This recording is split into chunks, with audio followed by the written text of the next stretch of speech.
there is hope that Arsenal may yet survive relegation. This is Talk Football. I am your host with the most, and I am joined, as ever, by my co-hosts Shihab and Nabi. How's it going, guys? Starting with you, Shihab.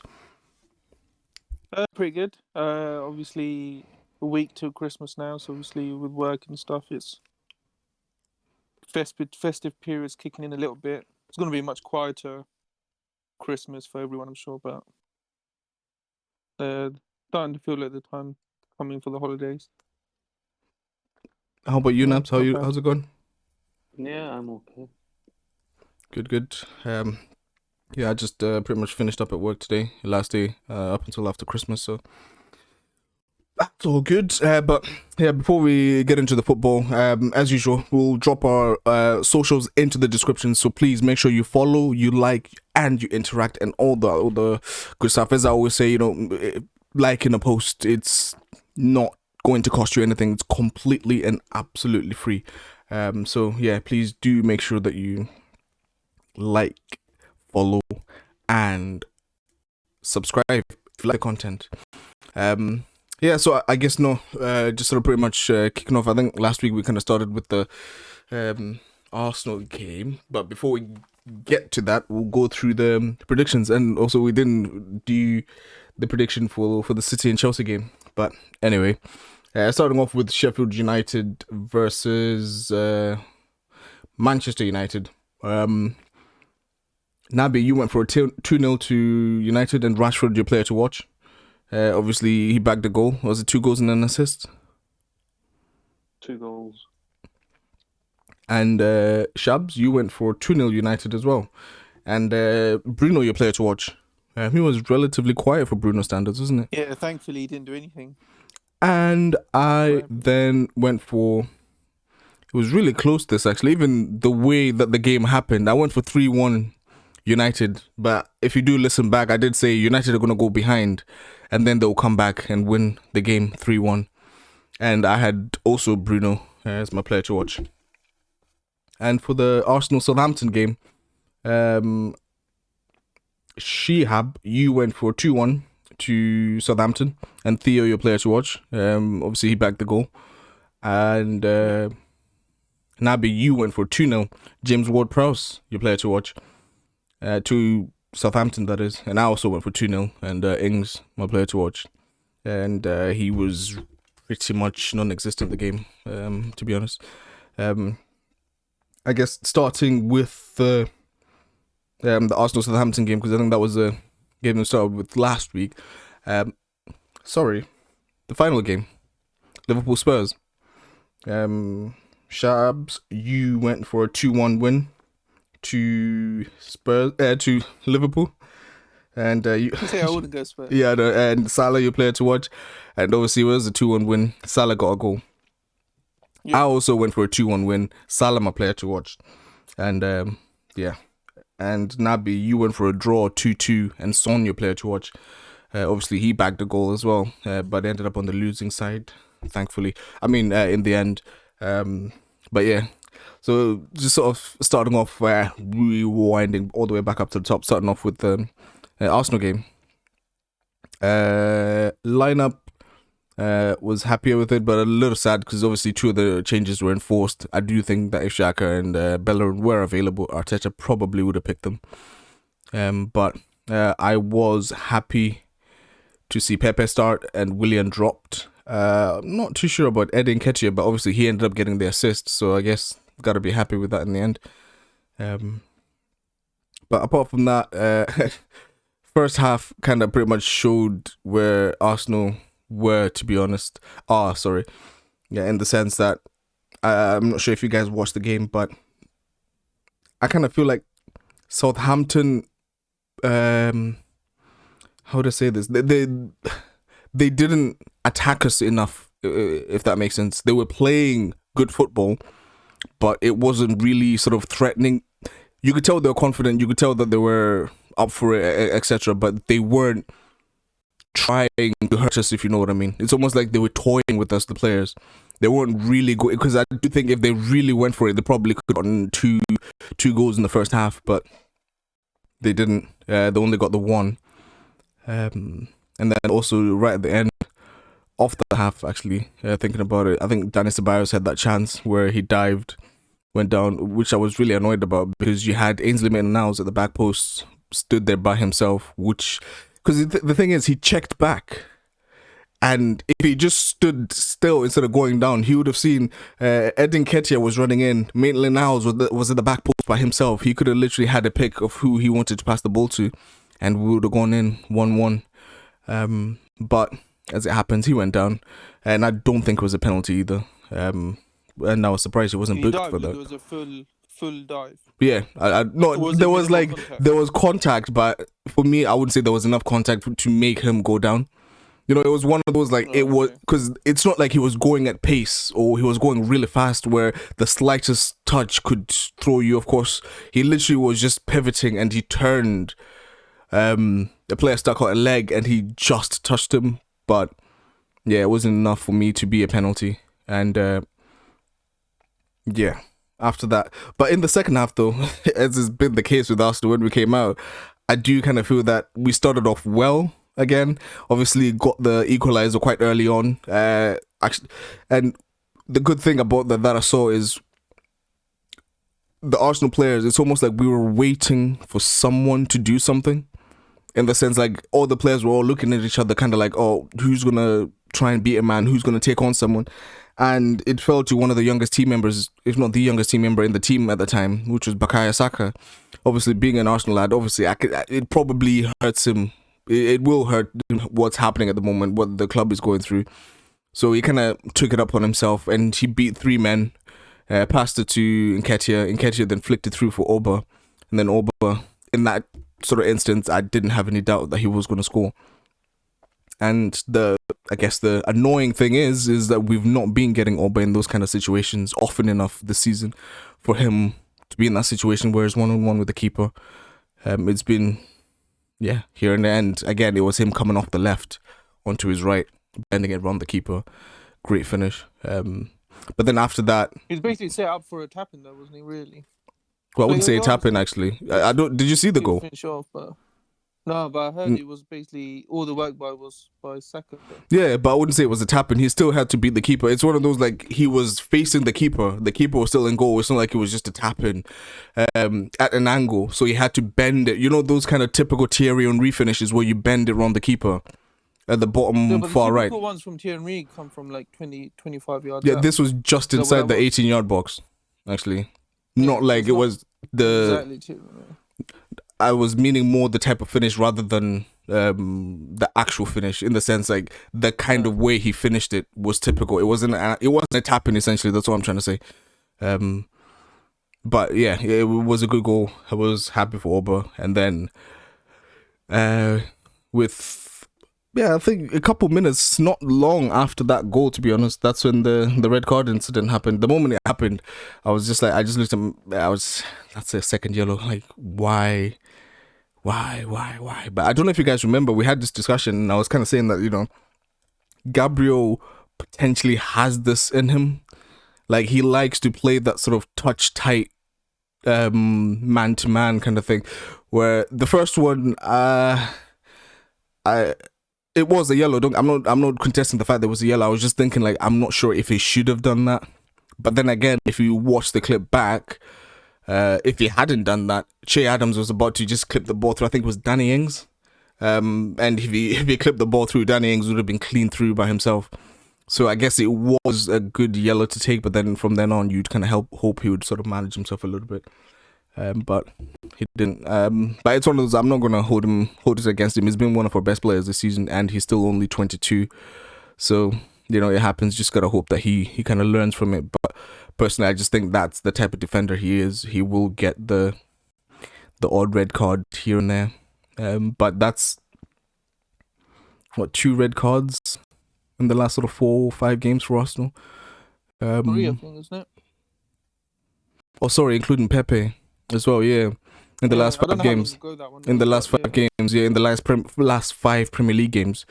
That's 3 red cards. So that is... the thing is, especially the Xhaka and the Gabriel one, not so much the Leeds one, it happened where when the team was sort of starting to show a little bit of confidence and starting to apply a little bit of pressure on the opposition. Because with the game against Southampton, sorry, we just scored and we were starting to play well, and then that happened, and then obviously from then on it literally was camp in our 18-yard and just defend,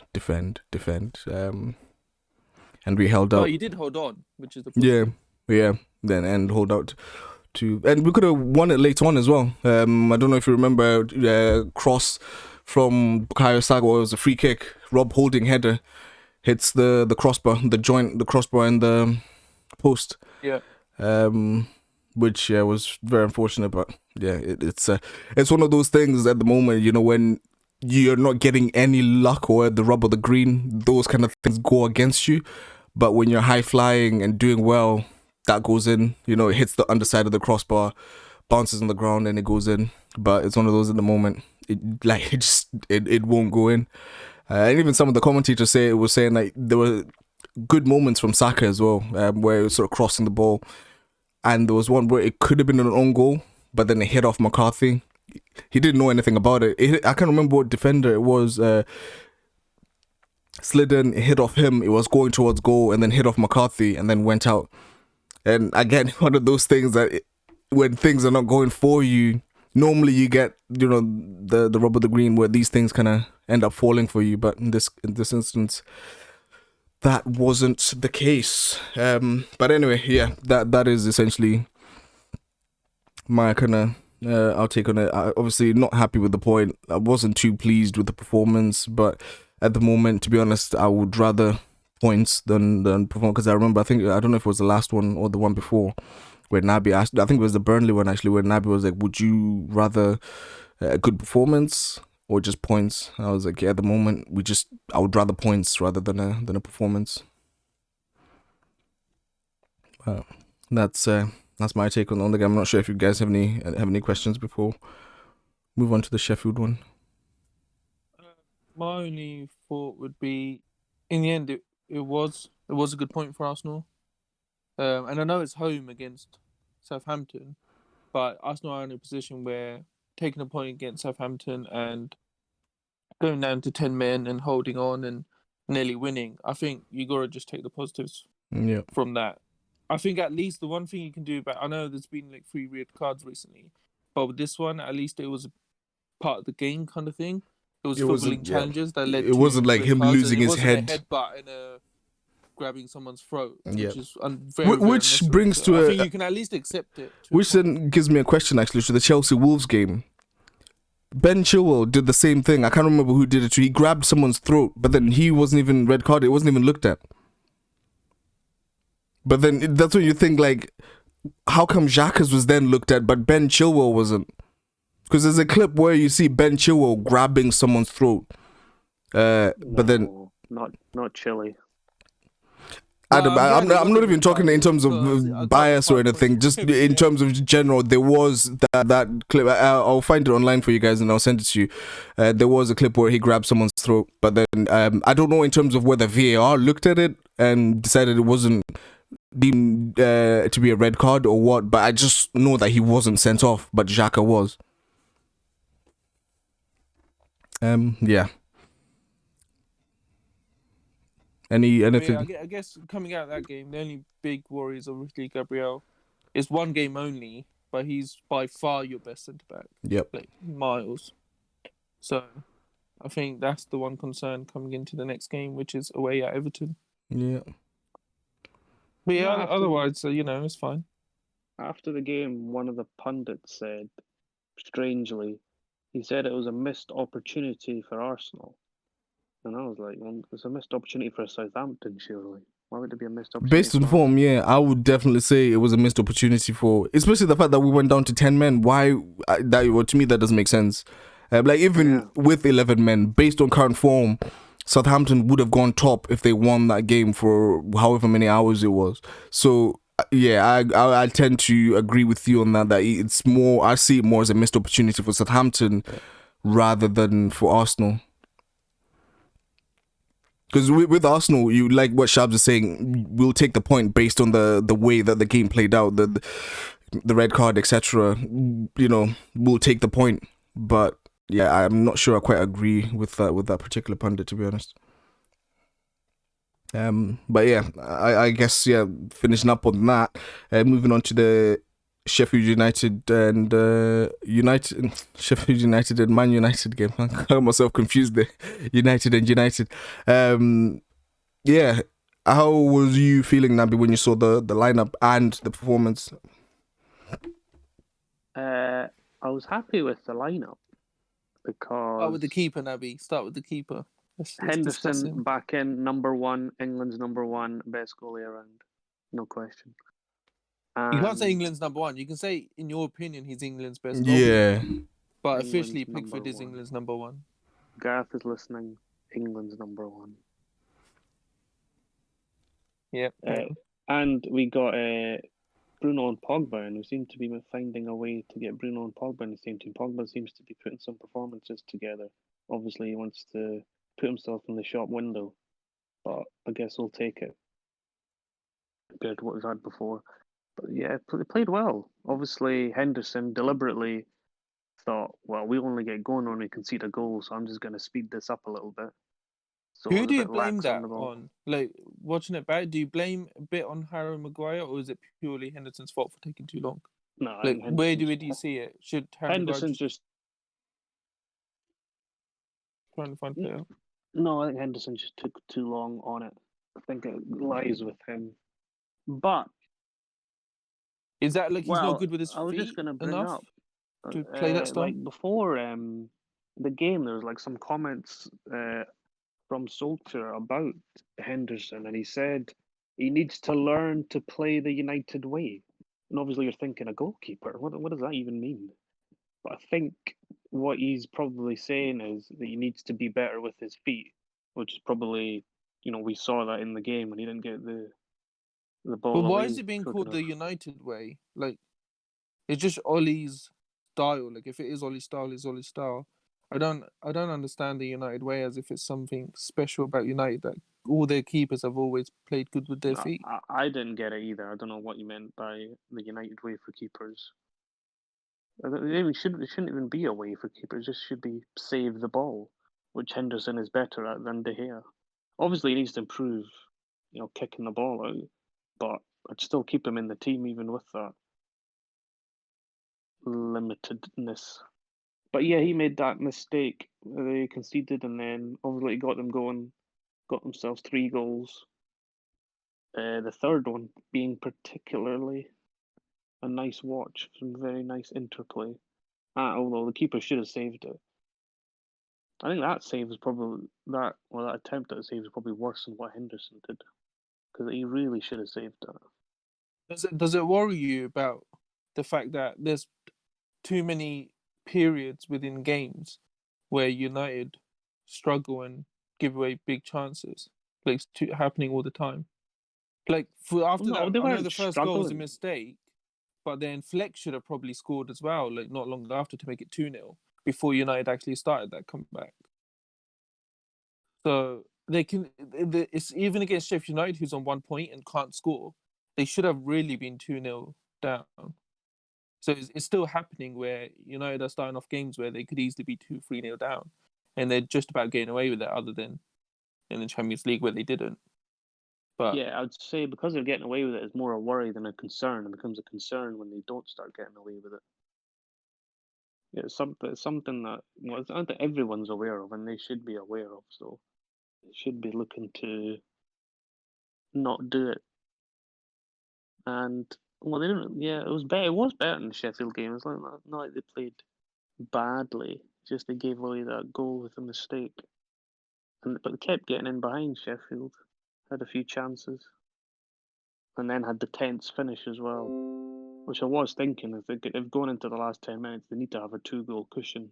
Especially considering what happened there last season. Because Sheffield will go for it and just start banging balls into the box. and Muse nearly had that. Did you see the Muse chance where Henderson did a good save? I'm not going to call it a great save. The It was a good world-class save. save. It was a good save at best. It was a good height for him. In the end, you got to say he should save those. You should, but So that's why it's a good save. Like I'm not saying it's average, but it's just a yeah, good say save. what you say. It's a good save because he's such a world-class keeper. That's what you're saying. All right, yeah, go for it, Karen. But no, nothing much else. Got another win, got themselves up the table. With if they win their game in hand, obviously don't know when that's going to be, but they could be 2 points behind Liverpool, so they are in a good place in the league. But they have got this tough period coming up, which will be the test on whether they can make a push to challenge what with the other teams, nobody else wanting to go for it, so they can take advantage of the form of the other teams Do you think to put themselves in there. the Europa League gives United an advantage now as well?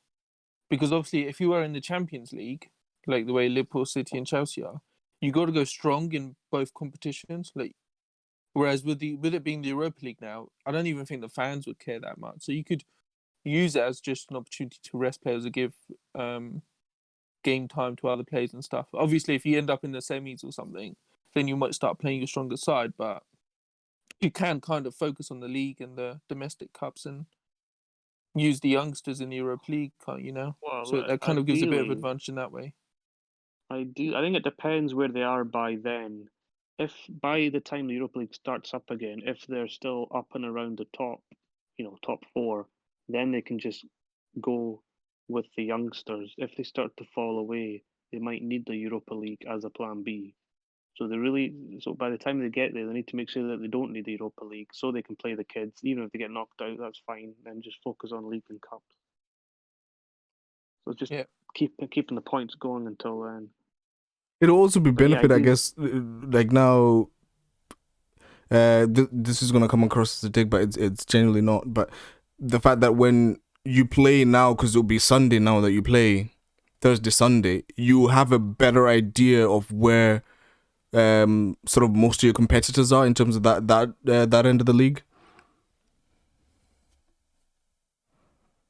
Yeah, but I guess it depends which one you prefer. If you prefer to get the points in first, you prefer to see how people have done and then react to that. Yeah, because I guess it can work both ways. If the other teams get all their points and push you down the table a bit, by the time you get you kind of know that you can't slack. Yeah, so I guess it can work both ways. Yeah, I don't want to be waiting for Sundays every weekend for the game as well.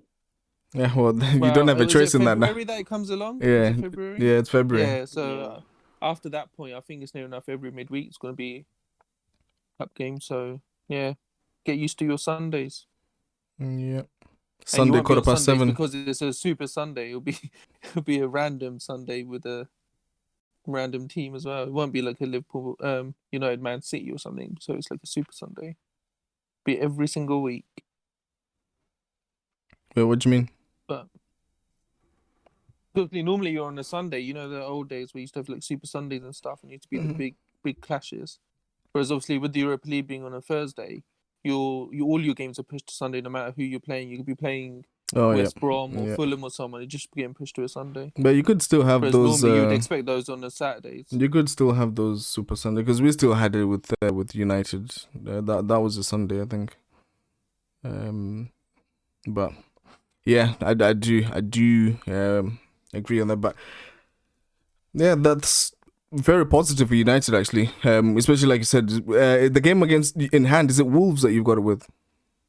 Burnley, sorry. Yeah, that's near enough. I was gonna say that's near enough a guaranteed win for you guys. So that would put you in a really good place actually.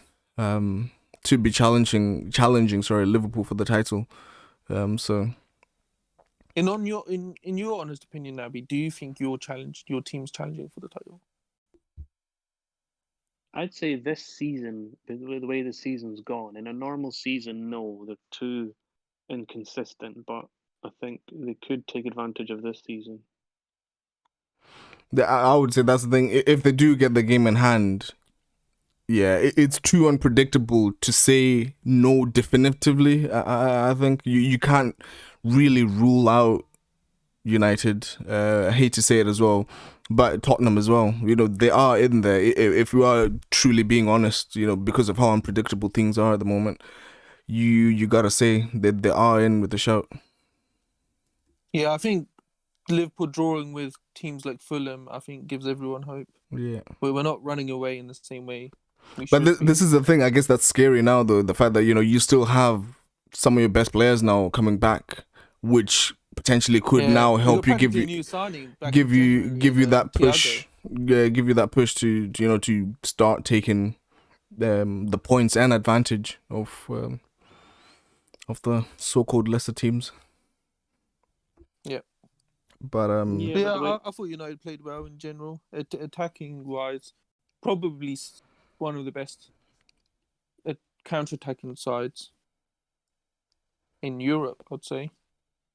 The problem is it doesn't happen for a whole 90 minutes. It's like it's a 45 minutes, it's the second half, or it's like moments of brilliance. And a lot of time you guys get like 2 or 3 quick goals in succession, don't you, as well? yeah, But I thought Pogba's starting to, like you said, starting to show a bit more as well. Thought he played well. Martial get some confidence from his goal. And Rashford also had good moments as well. So I'd say it's positive in terms of the Premier League. do you want to say something, Nabi? no, nice No, to speak up. I guess Talking positively. moving on to the meat and the bones, the Liverpool Spurs game, and what a game that was as well. To be fair, and I do think I wanted to actually ask you guys on that actually quickly.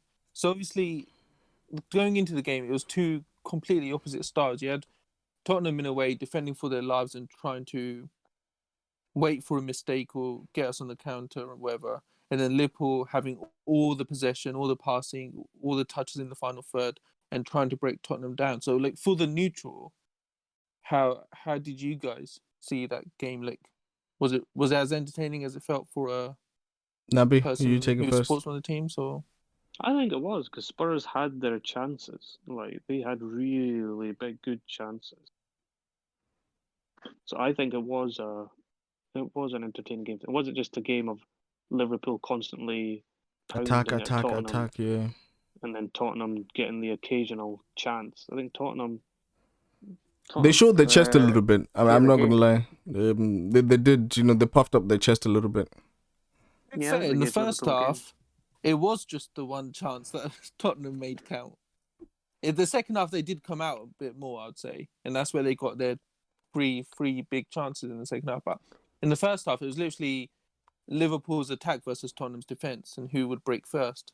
And they broke first. Unlucky, obviously, with a bit of deflection, but we got that goal, and then they just got a goal out of nowhere, and that was their one moment really in the first half. And then obviously in the second half, it was a bit of a different game, and they had their openings, and we took ours, and they didn't take theirs. Basically, Yeah. if you wanted to sum it up. Do you think But they yeah, I bottled thought it? it was a good performance. They can't bottle something Well, in terms of the they're chances up in front of against. goal. Because I guess if you're a having, little bit unlucky. especially with how good those chances were.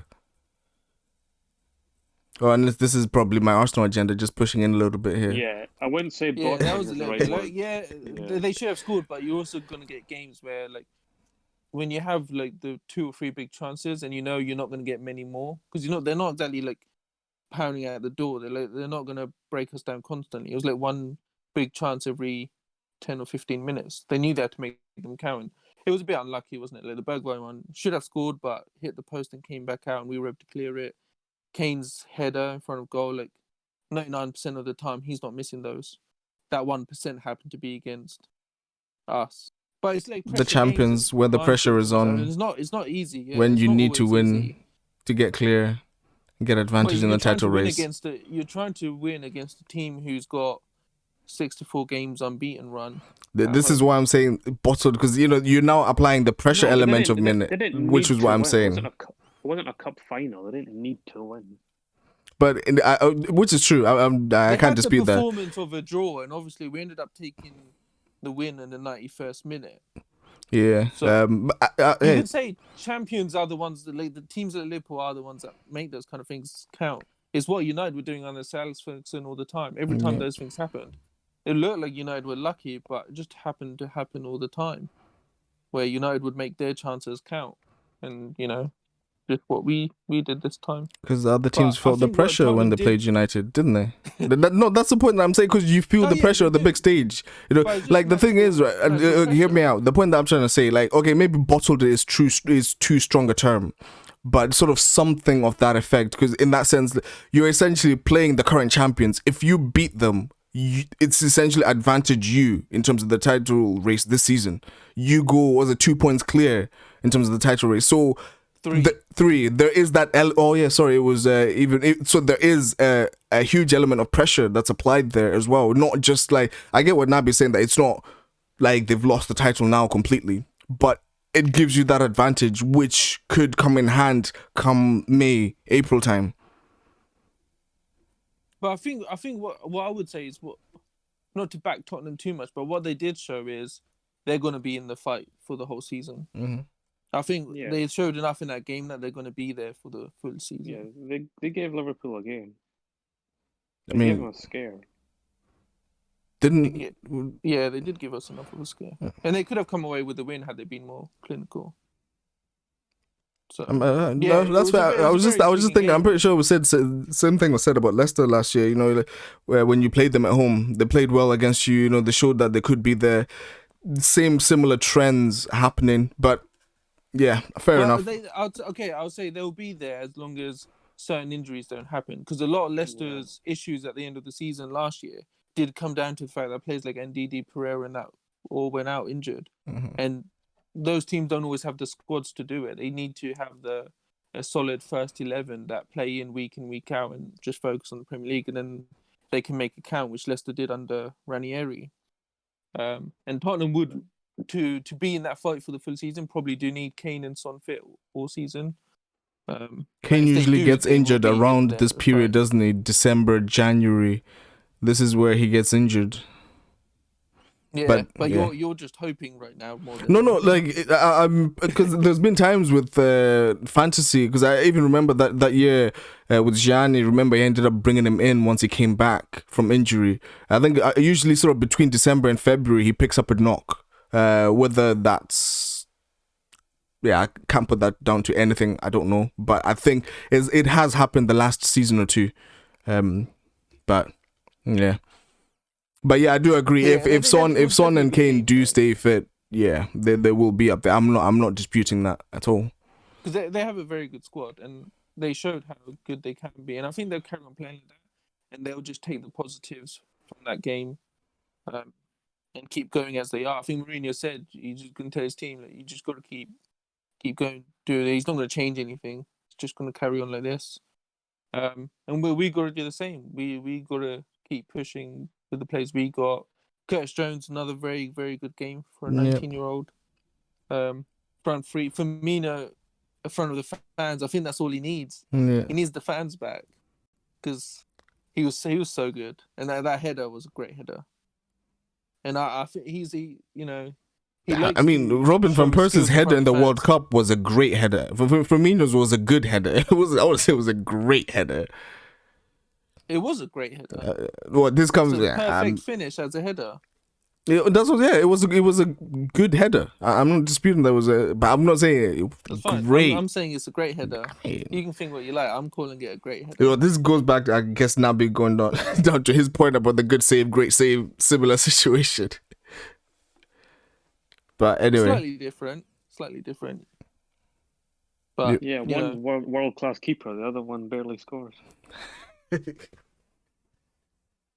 But he's not there to be a goal scorer. Let's not get into this, right? We're not going to get into. One argument people put. We're not going to get into this again. He wears number 9, but we're not going to get into this again. But yeah, I guess I'm not sure if you have anything more to add onto that, Shabs. Obviously that now takes you 3 points. Williams did very good. He was a 19-year-old centre back there. The Virgil van Dijk lookalike. Or not lookalike, but jeez, that guy is tall. 19 and he's that tall. Yeah, he's 19, Do you know one thing? He's very good with his feet as well. One thing that I think is, if he does, once he does, will take him to the next level, because he's still quite thin. Once he fills out, he's going to be some force to get past, by the way. He's going to be some force to get past. But I thought it was very impressive because you're up against Kane, Son, and Bergwijn. And I look, well, okay, Bergwijn's not that, he's okay. But Kane and Son, probably the best duo out there.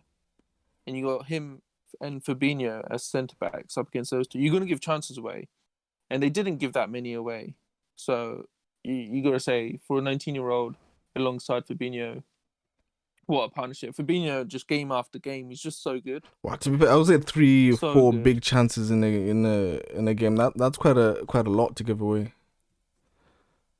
How? You got a central midfielder, a centre back, and you got a 19-year-old youngster. No, now you do a partnership. I was just talking to the point where you said they didn't give away that many chances, but I'm saying 3 or 4 big chances. Three big chances. That's not that many. That's a lot. You're up against the best duo in world football right now. But if it was all the Bergwijn chance, if that was Son that was through in that, do you think he hits the post? Probably goes in, but it wasn't to No, Son, that's so the duo also you also have to include. Got one. Okay, the duo got one chance each. Which is fair. Yeah. Kane and Son got one chance each. Son scored it as Kane didn't. But I still think. But yeah, I get your point. But yeah, I still think three big chances. But yeah, I guess now, yeah, with this pod is what we're gonna do. Mine will be really short actually. We're also gonna do, because this will be the last pod that we do up until, someone would obviously correct me, I feel like I'm gonna be wrong, up until the 29th. Yes, up until the 29th. That's when we'll be back. Obviously going to take a break over Christmas. There's going to be a lot of football on. So with mine, I'll be pretty quick. It's Everton and Chelsea. So I think Everton are coming to the Emirates. No, we're away to Goodison Park, sorry. Theo scored against Arsenal at the Emirates. Iwobi is going to score at Goodison Park against Arsenal. And Giroud is going to score at the Emirates against Arsenal. And I don't see Arsenal winning both those games. Do you see points for Arsenal? Potentially a draw at Goodison Park, but that's about it. The good thing is Carlo Ancelotti came out and said the thing is the advantage to Arsenal is some of Everton's key players, Alan, I can't remember though, I think there was 2-3 others, and Ancelotti said that they're injured and they won't be playing this game. I think Rodriguez is out. Yeah, Alan is out as well. Alan got injured recently, but you still have Calvert-Lewin and he's not up against Gabriel anymore. Yeah, so he's gonna have a field day against. And Everton had a good. They played Leicester away. Yeah, they did pretty well. And then they beat them. As long as they have Richarlison, I don't know if Richarlison. No, yeah, Richarlison's fine. Yeah, so he is. Richarlison and Calvert-Lewin and plays like that. I think they'll be tough to beat. Yeah.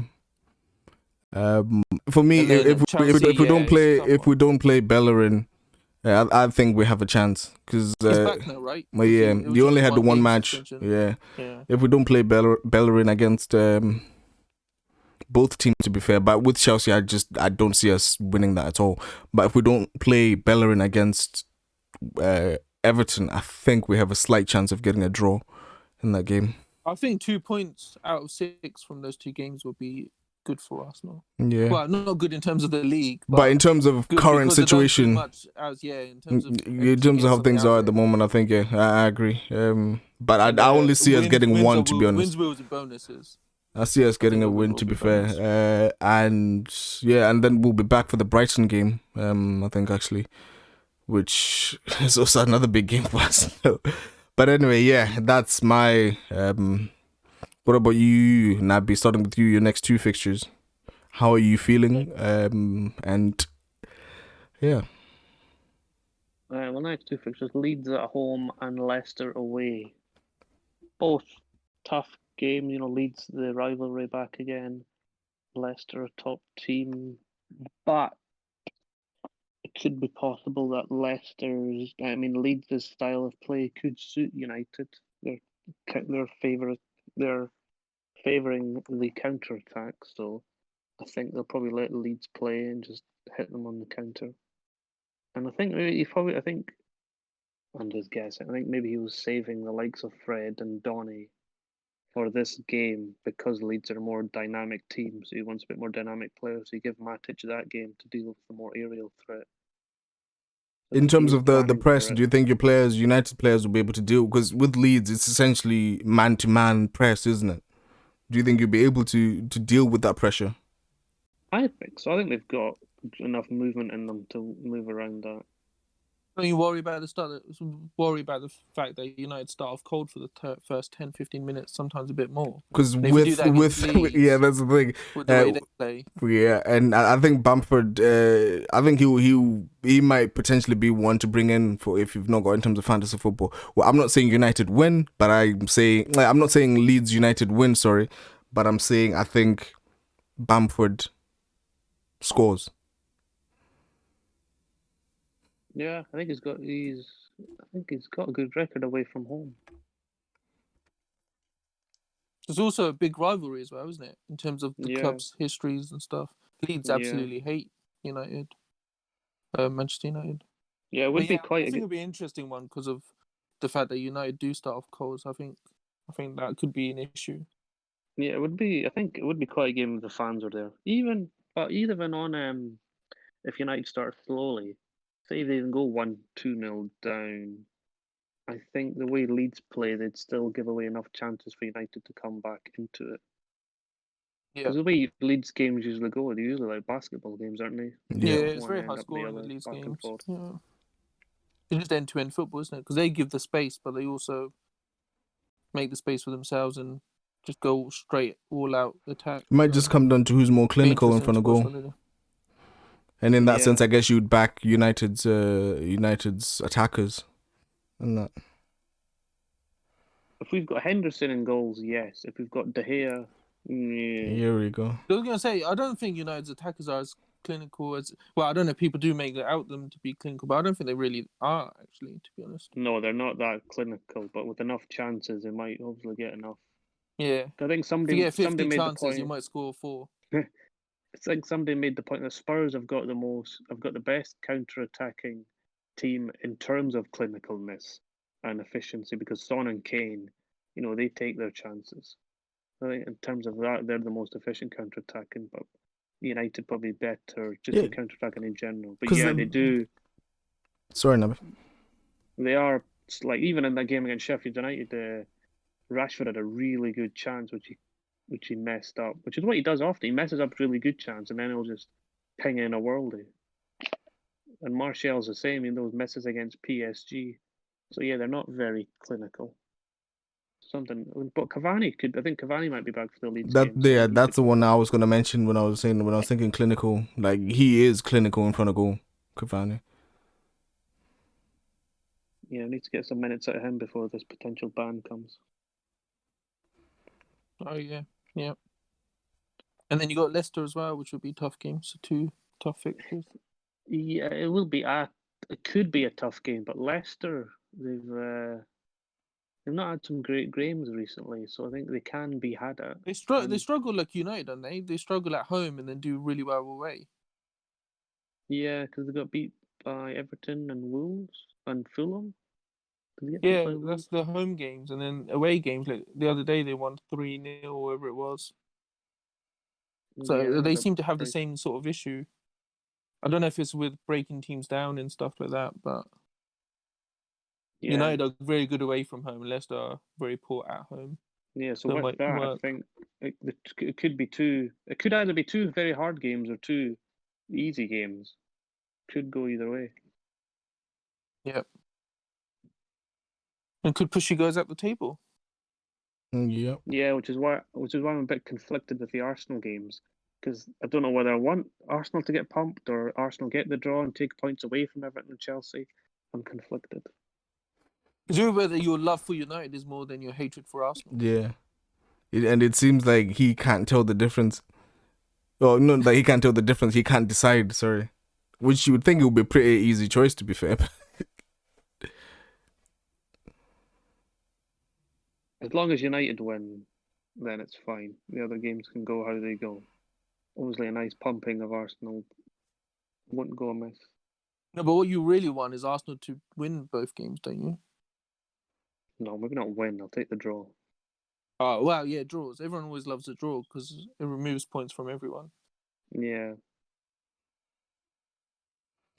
Anyway, Yeah. Take the draw. yeah. And in terms of fantasy, are you guys going to be looking to make any huge changes over Christmas?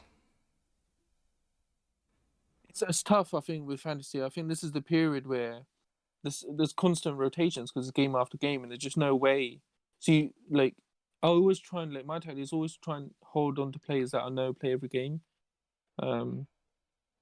That's not always easy to do, Especially when you have City But players.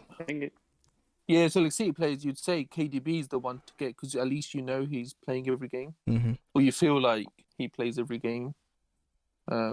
Whereas like I have Mahrez at the moment. I know he won't play every game. There'll be one game he starts, one game he comes off, and that kind of stuff. I'm hoping Diaz plays the next game actually, because, jeez, Louise. I mean, Diaz plays every game. Not Diaz, sorry. Torres, Fernando Torres. I think that So I think like Torres and Mahrez didn't play at all in the last game. Yeah. I think they both come back in for this game. But yeah, that's my thoughts always. Try and reduce the amount of transfers I have to make and try and hold on to players that I feel like will play all the games over this period. Nabi, you wanted to say your something? Bench. Have players on your bench that can come in. Yeah, this is one I think I need to offer the point. Yeah, I need to, because my bench is really poor at the moment, to be honest. But the only thing is I would have to take hits to change out my bench, which I don't. But really Liverpool's got a couple of good games that we're obviously not going to review over the next week or so, which is going to be Palace away, which I'm actually worried about because of the whole Fulham stuff and how we've not been great away from home this season. But are they without Benteke now? Yeah, he got a straight red. He got Wasn't it? Was it not 2 yellows? Sorry, 2 yellows. Yeah, so he's out of the game, but he still got players like Eze and Zaha, and I do still feel like they're a team where if you stop Zaha, you should win, or at least definitely not lose. But we can't be caught cold like we did against Fulham. Like they can't let that happen. We got to win these kind of games, and then we're obviously at home to West Brom. And normally I would say at home, easy game, but I don't know what the bounce is going to be like from the new manager Sam Allardyce. A lot of the time there is always a bounce, and they might pop up find a way to get a draw. They did draw City with Man City at the Etihad, so it is possible. But you'd expect West Brom to be banker, and they're playing Aston Villa next as well. Yeah, tomorrow morning's game, so was obviously recording Friday. I think the Crystal Palace game is a tough one, very tough one for us. But we are starting to get players back. Thiago's not training with the team yet, but he's doing his individual training. He started. I sent you guys pictures. Well, one picture in the chat to show that he's. I don't know why. You could have just told us that we don't need to see pictures. But he's practically. I'm showing the evidence. Because why would we doubt you? Why would you lie about that? Is the picture of him having his knee in the air? It's like, oh yeah, he's back. To be honest, I didn't, because I have to download the pictures on my WhatsApp. I didn't download them. I just left it. I was like, why would I download this? You're like, he's back. I knew who you were talking about instantly. So we've got practically a new signing coming in January. Let's pretend he didn't sign in the summer. Let's just pretend he's a January signing. We're veering off fantasy football now. He's arguably the best central midfielder. We're veering off fantasy football now. And we haven't actually watched him play yet, so that's exciting. Ox, I might see Ox back in the team on the weekend, maybe Keita, and see a couple of midfield rotations and stuff. Also one for tomorrow. Not tomorrow. Ignore me. I have made my transfer tomorrow, by the way. Have you? I haven't yet. Oh, I've made mine. 12:30, so 11:30. Nabi, I'm gonna need some advice from you, because I need to catch up to Shabs, so I'm gonna need some help. I thought you were catching up to me. Pardon? Well, I've closed the gap actually. I've got 5 more points than you. So did you take a points hit? Did you take a points hit? Oh snap! I did. So one more point. One more point. I've closed the gap, Shabs.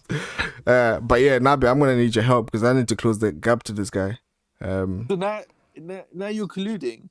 Pardon? This is a bet. You do realize this is a bet. Yeah, but it's not like Between the three of us. it's not like I'm So you any can't any collude threat with to Nabi at all. I'm literally. Nabi, I want to work with you so I can catch up to you, please. Can we? Yeah, can I'm we sure he discuss? would not agree to that because obviously he wants I'm the top closer to finish. Nabi than you are to me.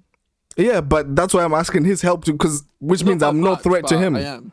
Not that I'm, which means I'm no threat to him, which is why he will probably be fine helping me because it's not like I'm gonna catch him anyway. So But if I start catching him and you're catching me quicker, you at some point you could become a threat to him.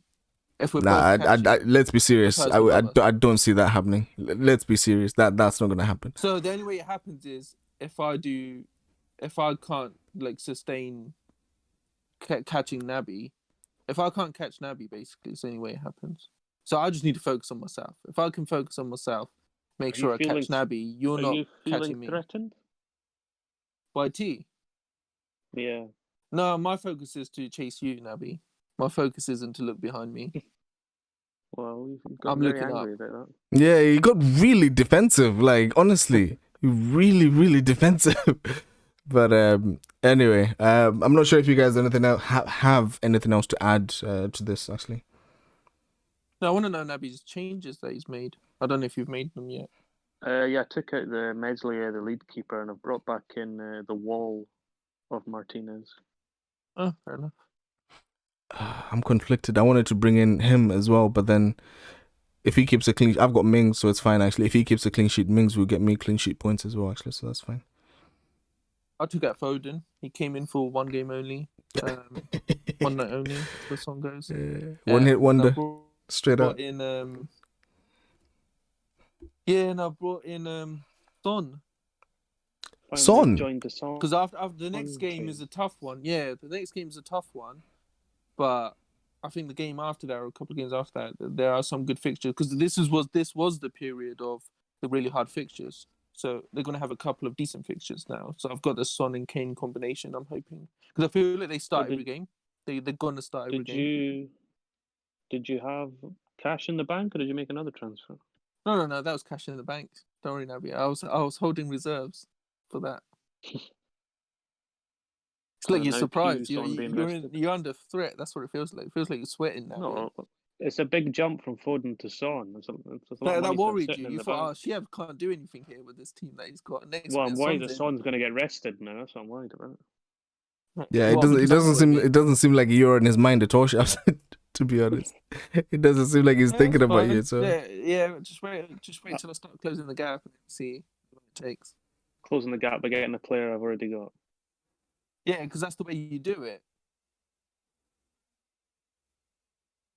Tumbleweed. Because you need to have certain players that you feel like are going to get points every week and make sure. And then have one or two quirky ones that are a little bit left. And then one or two weird ones that that are going to get me the bonus points that then make me catch up with Nabi. But Son's too consistent to not have him, especially if Nabi does. Yeah. So I had to get him in. That makes sense, Nabi, doesn't it? Yeah, we did have your buddy Klopp screw me over by injuring Jota. We're never going to hear the end of that. That wasn't our aim. We're never going to hear the end of that. Jota injured. Anyway, fit, you know? On that note, we are going to end this episode. For those who do celebrate Christmas, we all here at the Talk Football team wish you Merry Christmas. And for those who don't, we hope you enjoy your time off work or whatever it is that you do during this period. We hope you enjoy it. And stay safe. Yeah, exactly. Stay safe and social distance, wear masks, and sanitize your hands. Thank you very much for tuning into this week's podcast. Until next time, Tonan.